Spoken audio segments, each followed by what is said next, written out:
Sábado Verde, radio y podcast, en la radio pública de la Ciudad de Buenos Aires.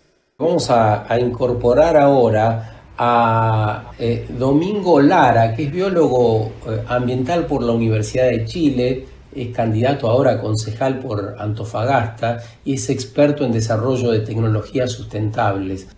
Domingo, ¿nos estás escuchando? Muy buen día. Buenos días, sí, lo escucho muy bien, muy interesante. Estaba tratando de acoplarme acá a la conversación.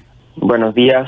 Pensábamos la economía, Domingo, el modelo económico elegido resulta determinante en la crisis socioambiental que padecemos.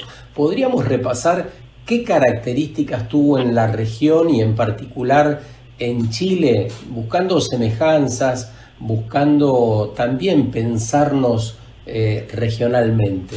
En Chile tiene características bien específicas que fueron un poco el experimento, el laboratorio del neoliberalismo que se impuso como un ejemplo, digamos, para donde se llevó quizás más lejos la estructura neoliberal que se quería imponer de conjunto.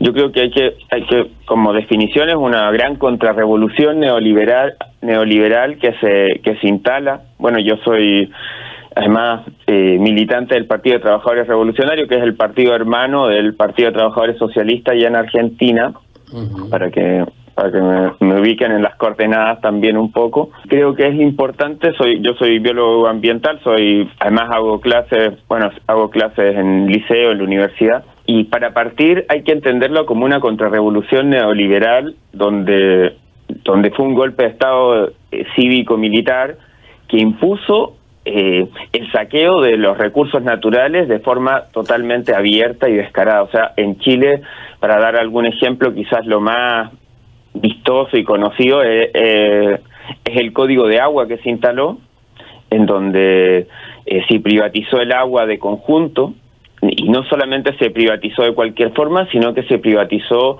separando el agua de la tierra. Entonces a una persona podía ir y adueñarse de los derechos de agua de un lugar determinado sin tener una relación con la tierra en donde esa agua se produce, y por lo tanto poder secar un río, secar una napa subterránea. Y esto se hizo de forma durante la dictadura a perpetuidad y sin ningún costo alguno para quien se adueñaba, transformando un mercado del agua gigante, que hoy día es lo que puede sostener, por ejemplo, la minería acá en el norte. Yo estoy en Antofagasta viviendo en estos momentos, y es lo que podía sostener una gran industria extractivista minera. Los derechos de agua están en un 98% privatizados, las aguas superficiales, y bueno, además pusieron este sistema de forma de que pudiera también favorecer a las hidroeléctricas, termoeléctricas, y fue eso, bueno, como una forma de la dictadura de entregar algo que es tan básico que permite la vida, entregarlo de forma totalmente privatizada en Chile, y permitiendo una estructura, extractivista minera, que es como parte de lo que se privatizó. En Chile se había nacionalizado el cobre, por ejemplo, que es una de las principales exportaciones. Eso se privatizó, como decían ahí, con toda la represión policial y militar, etcétera. Pero esto fue en todos los ámbitos. Yo nombraba lo del agua, pero también fue el sistema forestal. Se firmó un decreto, el decreto 701, que después continuó rigiendo prácticamente hasta el día de hoy, todavía rige con algunas modificaciones, pero que es un decreto de fomento forestal que transformó el sur de Chile en una gran plantación de pinos y eucalipto.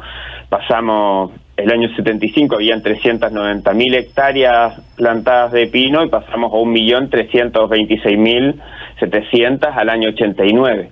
O sea, hay una multiplicación del sistema de extractivismo en el sur también, muy importante. Entonces ahí nombraba un poco el tema del agua, que es más crítico acá, sobre todo en el norte, y el tema forestal en el sur como ejemplos de este laboratorio neoliberal que se impuso.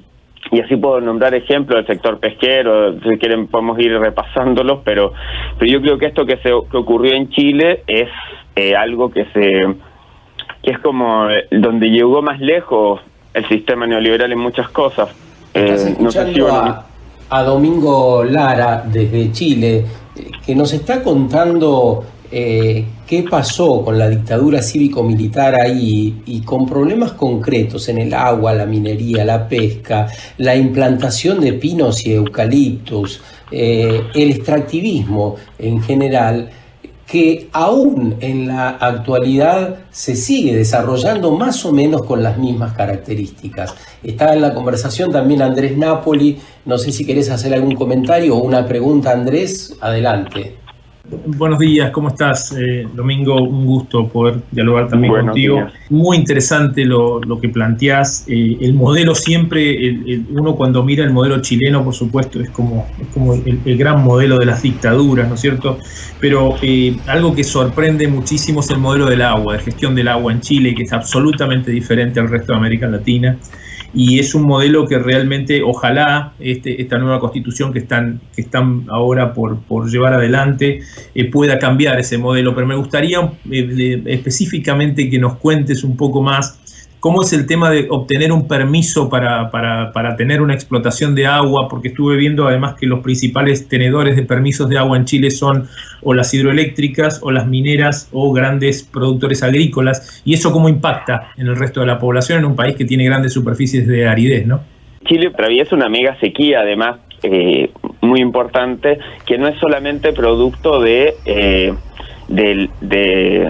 cambio climático, como se trata de hacer ver, que es un factor claramente actuante, sino que tiene que ver con este modelo. Ya hay cálculos que se estima en un 70% de la sequía en Chile es responsabilidad del sistema de administración de agua. Entonces, hay miles, en realidad millones de familias que viven con déficit hídrico, es decir, que no les alcanza el agua suficiente para sus necesidades vitales y tienen que depender de un camión aljibe para poder completar esta condición. Y para contarles, sí, efectivamente, en Chile, ¿cómo es? Los derechos de agua se repartieron en la dictadura. Prácticamente el 99% de los derechos de agua, ellos los inscribieron de forma gratuita, es decir,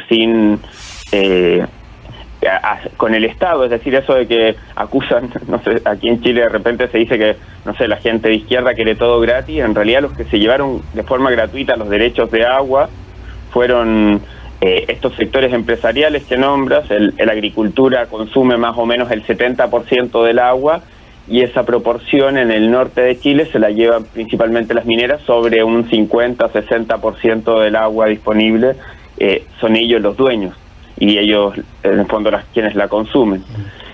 La población en general alcanza un 10, 12%, 16%, según donde estemos hablando. Y esto, bueno, como les decía, además de ser derechos a perpetuidad que después hoy día se pueden vender, o sea, uno vende y compra, entre comillas, los grandes empresarios venden y compran derechos de agua que se transan por millones de pesos.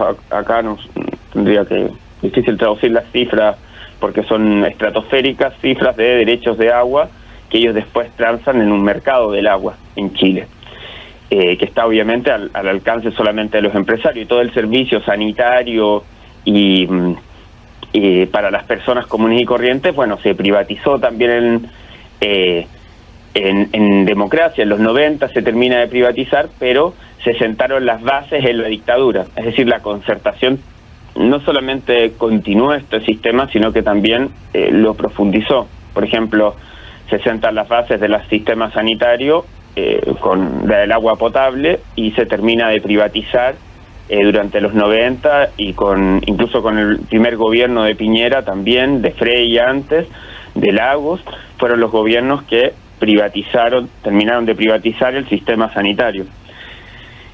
Eso como para explicar un poco, pero además, para colmo, si quieren, así como algo más contingente, igual hay grandes empresarios que siguen robándose el agua. Es decir, aún así, siendo ellos los dueños del agua, en Chile hay robo de agua. Hace muy poco a Luxic, Andrónico Luxic, un gran empresario nacional de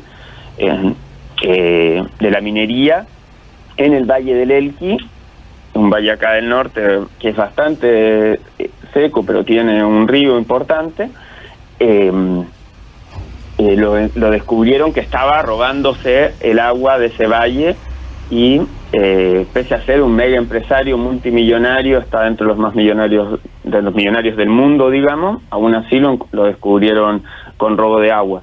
O gente ligada a la concertación, a la democracia cristiana en Petorca, por el tema de las paltas, que dejando un pueblo casi sin agua, también lo descubrieron en el robo del agua. No sé si me escuchan bien o se está entrecortando, ¿sí? Perfecto, y los ejemplos son contundentes, son muy claros, porque hablan de la instauración de una organización injusta y básicamente alejada del bien común. Ese es el desafío de todo lo que hay por delante, de todo lo que necesita una transformación radical. Así que agradecemos especialmente tus aportes, Domingo, te mandamos un gran abrazo y bueno, lo mejor para las elecciones ahí en Antofagasta. Bueno, muchas gracias. Igual para comentarles una última cosita, no sé si alcanzo.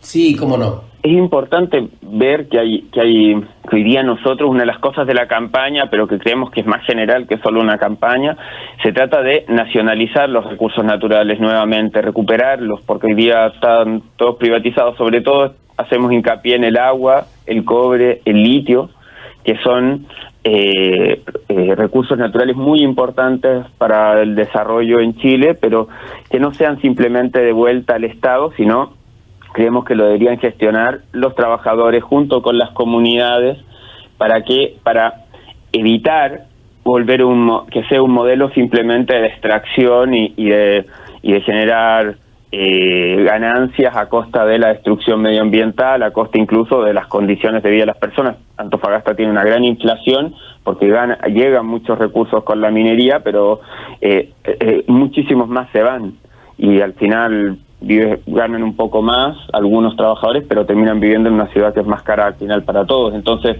esto de la gestión y el control de los trabajadores por parte de los recursos junto con las comunidades es lo que puede permitir también que los recursos estén al servicio de salud, vivienda, educación, etcétera, que son las grandes necesidades que en Chile tampoco están resueltas, están privatizadas en su gran mayoría y desmanteladas también bastante. Muchas gracias, Domingo. Como tarea pendiente. Muchas gracias, Domingo, por esos detalles también que tienen que ver con la actualidad, con lo que nos interesa saber de los países de la región. Son problemáticas muy comunes en todos los países donde habitamos. Sábado Verde, radio y podcast, en la radio pública de la Ciudad de Buenos Aires.